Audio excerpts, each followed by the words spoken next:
Okay, what we want to be having twice a week is a high engagement post. I'm going to show you today how I create a top of funnel post which isn't dealing with any direct problems, isn't looking to solve them. It's a relatively general, broad, niche post that will speak to anybody who creates content. The reason I'm doing this is to be getting as much reach as possible, meaning that I gain as much followers as possible today, so that tomorrow I can look to create more of a middle funnel type of post that speaks to those pain points, those symptoms or problems that they have. Let's stop messing around, let's jump in. Okay, so we find ourselves in LinkedIn. I'm going to open up Authored Up. If you're not using Authored Up, I really recommend that you do. You get some nice analytics on it, but even better, you're able to preview what it looks like. Always look to be previewing it in mobile, as most people tend to be reading the LinkedIn feed on mobile, and if it looks good and formatted for mobile, it means it's going to look really good for desktop as well. Whereas if it's formatted for desktop, it's not going to look so well on mobile. Your hooks are going to overrun the lines and it's just not so good. So what I'm going to do is I'm going to think about something that appeals to everyone and is going to be broad. So I'm going to talk about the idea of being brave, being bold enough, daring to post on LinkedIn. So I'm going to start writing it out just now, and then I'm going to analyze it for you afterwards.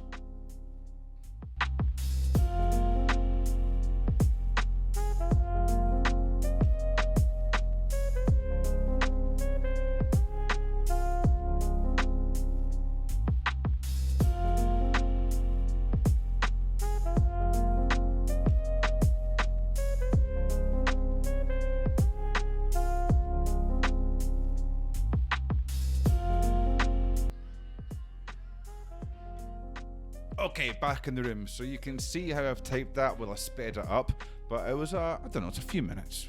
2, maybe 3, 4 minutes. I don't know, I lose track when I'm creating content. This is what I've done here. Now I went back, I wrote it, went back, read it, added on a couple of things here, and I've left it because I want to separate it. This just psychologically feels like it's perhaps just a bit too much to read. I know that sounds pathetic and ridiculous, but just trust me on this one, it does.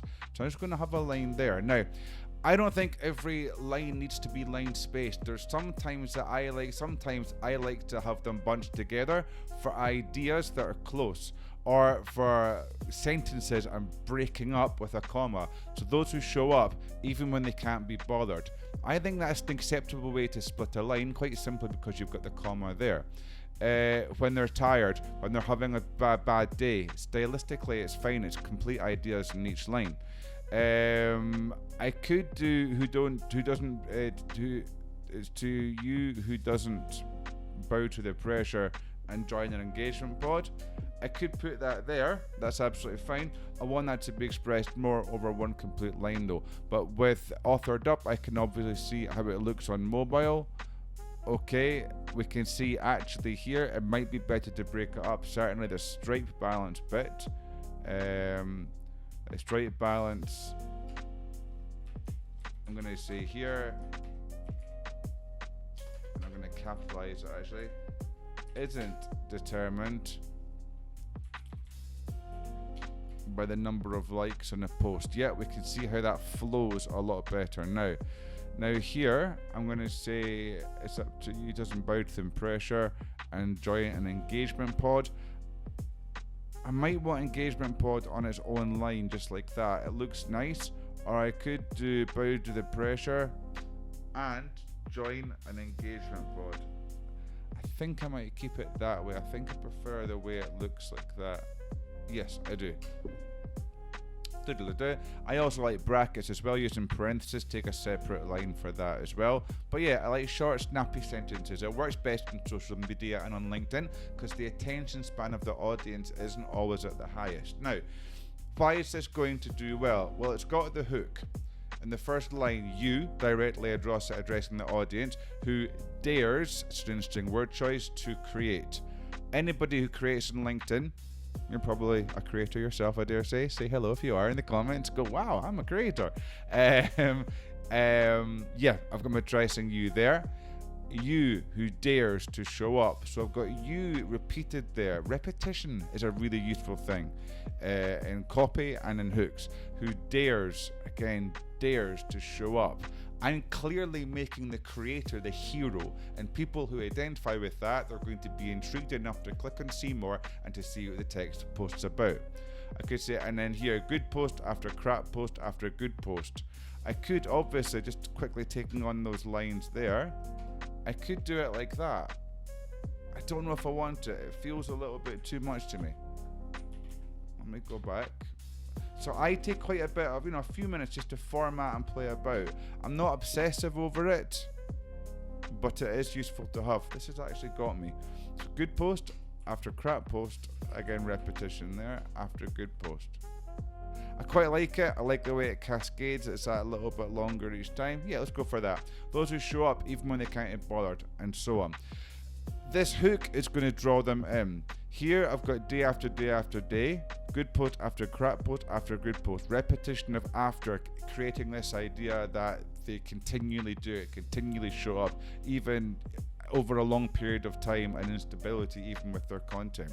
Now, the purpose of this, it's not to necessarily overtly get clients. It is to be getting followers. So it's the engagement post. I want people to engage in it. Now, I could say here, let me know in the comments below and provide a call to action. I feel this is a bit of a slightly longer but type of mic drop post. This doesn't require a call to action because I can be safe in the knowledge that within my supporters, within people who like it, they're going to have their own comment what to have there. They're going to be able to respond to that. The whole idea of an engagement post especially is it's super easy to respond to because it's super easy to relate to. And that's really what I've been trying to do here. What I would therefore go on and do, I'm not going to post this right now, but what I would go on and then do is I would then leave a first comment after posting. I would leave it myself and pose a bit of perhaps a deeper question. Or what I would do is I would expand on this even more, really showing that I'm on the side of the creators, which I am. I like resilient people. That's who I'm targeting in this post.